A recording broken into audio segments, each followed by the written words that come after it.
ილია თოფურიას ჭხუბი თეთრი სახლის ღონისძიების მთავარი მოვლენა იქნება. ამის შესახებ გამოცემა Fight Basics-ი იტყობინება. დანა ვაითი თეთრი სახლის ღონისძიების დაგეგმაზე მუშაობას UFC 324-ის შემდეგ დაიწყებს. პრომოუშენი უკვე ესაუბრა ილია თოფურიას და მისი პოზიცია გაიგო. იმის გათვალისწინებით, რომ თეთრ სახლში რუსი მებრძოლები არ იჩხუბებენ, დანა ვაითი კი ჯონ ჯონსის დაბრუნებას სკეპტიკურად უყურებს, მთავარ კანდიდატად ელ მატადორი რჩება.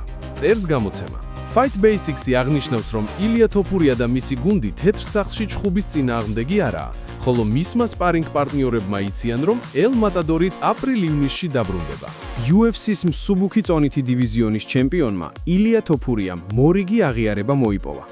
ელ მატადორის ნოკაუტი, რომლითაც მან ჩარლზ ოლივეირა დააფინიშა და მსუბუქი წონის ტიტული დაისაკუთრა, 2025 წლის საუკეთესო ნოკაუტად დასახელდა. თოფურიას საკუთარ წარმატებას გამოეხმაურა და X-ის საკუთარ გვერდზე პოსტი გამოაქვეყნა. წლის საუკეთესო ნოკაუტის ჯილდო 2026 წელსაც ჩემი იქნება.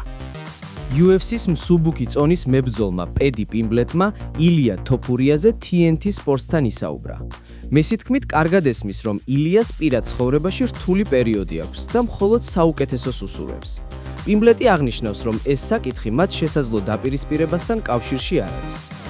პედის განცხადებით სურს, რომ თოფურიას ოჯახურ ცხოვრებაში ყველაფერი კარგად იყოს, თუმცა დაბრუნების შემდეგ მის დამარცხებას გეგმავს.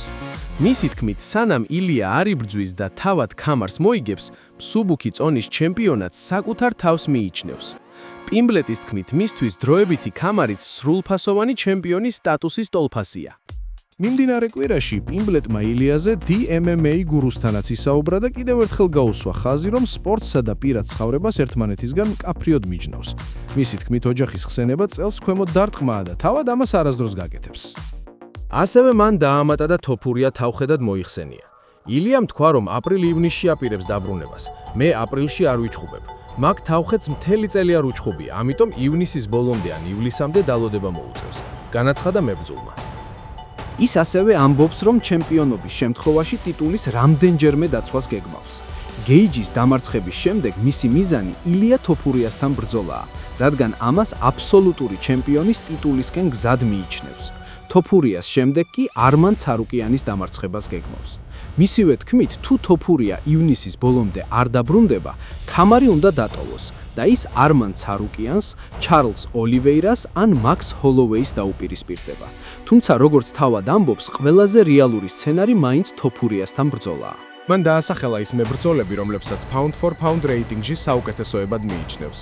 მის სიაში პირველ ადგილზე ისლამი მოხვდა, მეორეზე კი ილია. მინდა ილია დავამარცხობა თავად მოხვდე ამ სიაში.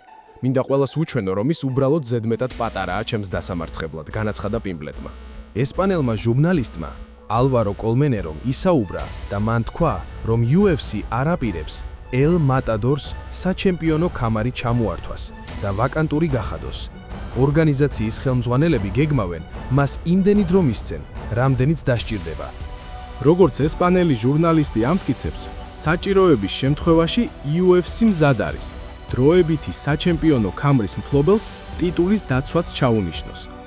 ამ ქამრისთვის 25 იანვარს პედი პიმბლეტი და ჯასტინ გეიჯი იჩხუბებენ.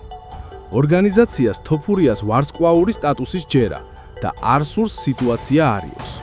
UFC-ის მსუბუქი წონითი დივიზიონის მებრძოლმა არმან ცარუკიანმა კომპლექს ნიუს ინტერვიუ მისცა.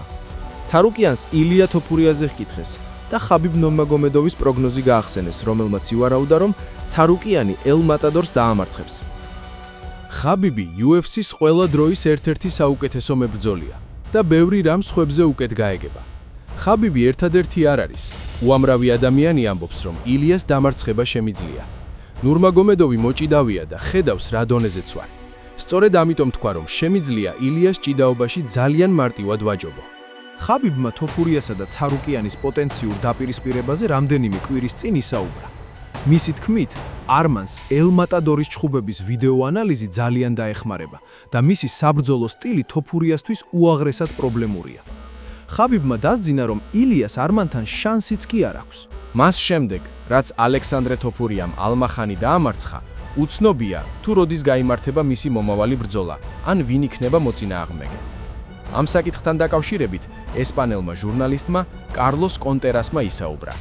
ვფიქრობ, ალექსანდრე თოფურიასთვის მარტში ლონდონში დაბრუნება საუკეთესო იქნება. მოსამზადებელ ეტაპს ესპანეთში გაივლის და ლონდონში ბრძოლის წინ ჩაფრინდება. აპრილიც კარგი ვარიანტია. აპრილში ღონისძიება მაიამიში უნდა გაიმართოს. მაიამიში ბრძოლას ის უპირატესობა ექნება, რომ ალექსანდრე სახელოვან მებრძოლს დაუპირისპირდება. ალექსანდრემ ბოლო ბრძოლა გასული წლის 22 ნოემბერს ბეკზად ალმახანის წინააღმდეგ გამართა და ყაზახი მოწინააღმდეგე დაამარცხა. MMA-ში ალექსანდრეს რეკორდი 7 მოგება და 1 მარცხია. ქართველ მებრძოლს UFC-ში 2 ბრძოლა აქვს გამართული და ორივემ საჯების ერთსულოვანი გადაწყვეტილებით მოიგო. თუ მოგეწონა ვიდეო, გამოიწერე არხი და დაალაიქე ვიდეო. მადლობა გვერდში დგომისთვის.